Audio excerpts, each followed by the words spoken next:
বলে পরিষ্কার জানিয়ে দিল এক প্রেমিকা। সে বলেছে অফিস কেটে দুপুর বেলায় গরম সহ্য করে প্রেমিকের সঙ্গে দেখা করতে যাওয়ার মতো সময় তার হাতে নেই। এই কথা শুনে মাথায় হাত পড়েছে সেই প্রেমিকের। গোপন সূত্রে পাওয়া খবর অনুযায়ী আমরা জানতে পেরেছি সেই প্রেমিক অবশ্য অন্য প্রেমিকার খোঁজ চালাচ্ছে তলে তলে। চুলোয় যাক প্রেম, এই একটা প্রেম করতে গিয়ে গায়ের রং কালো করে ফেলবো? গায়ের রং কালো হলে আর কখনো কোনো প্রেম করতে পারবো? আর আমার এই বয়ফ্রেন্ডটা সবসময় আমায় নিয়ে ভোর দুপুরে গাছের নিচে বসিয়ে রেখে দেয়। আমার তো সোজা কথা, এসি রেস্টুরেন্ট হলে প্রেম করতে যাব, না হলে না।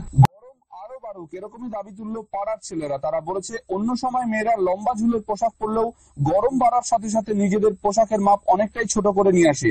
পাড়ার ছেলেরা আশা প্রকাশ করেছে মে মাসে আরো গরম পড়বে। আমরা এরকমই এক পাড়ার ছেলেকে সরাসরি পেয়ে গিয়েছি, আমাদের মধ্যে জেনে নেবো তার অভিজ্ঞতার কথা। এই গরমে কেমন এনজয় করছো? বিন্দাস বিন্দাস দাদা, মেয়েদেরও কম জামা, এখান দিয়ে ছোট ছোট ড্রেস পরে যায়, যা লাগে না সারাদিন এই পাঁচিলে থাকি, হেভি মস্তি হয়। কেমন লাগে এই ধরনের ঘটনা ঘটতে থাকলে? আরে দাদা, আপনি কি কোনোদিন মেয়ে দেখেননি? মিনিস্কার্ট আর টপ পরে যখন যায় হেভি লাগে, আপনি সেটাও দেখেননি নাকি?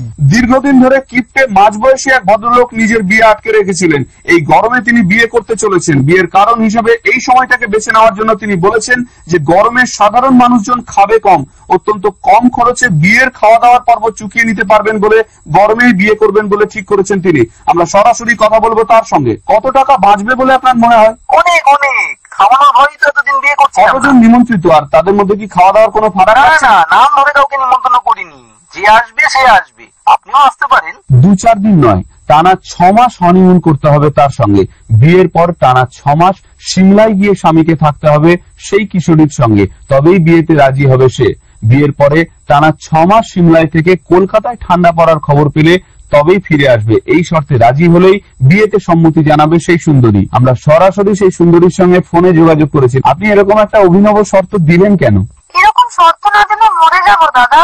বাবাকে এত করে বলছি, কিছুতেই এসি কিনছে না। রেসপন্স কেমন আসছে?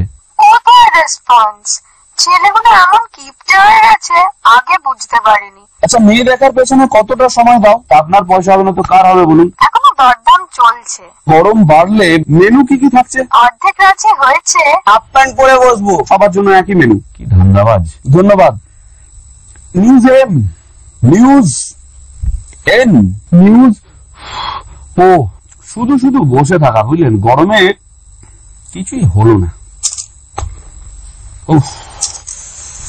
ভাই এগুলো একটু খুলে দাও না, কি গরমটাই না পড়েছে বলুন তো। তাই আমি কিন্তু পরিষ্কার বলে দিলাম, পরের দিন থেকে আমি কিন্তু নিউজ ওতে আর আসবো না এসি গাড়ি না দিলে। ধরাচুরো পরে খবর। আচ্ছা, আপনাদের এসি গাড়ি যায়, তার উপর আবার আচ্ছা শুধু গামছা গায়ে দিয়ে খবর পড়া হয় না কোনো চ্যানেল? ভালো লাগে ঘোড়ার দিনের চ্যানেল নিউজ এম।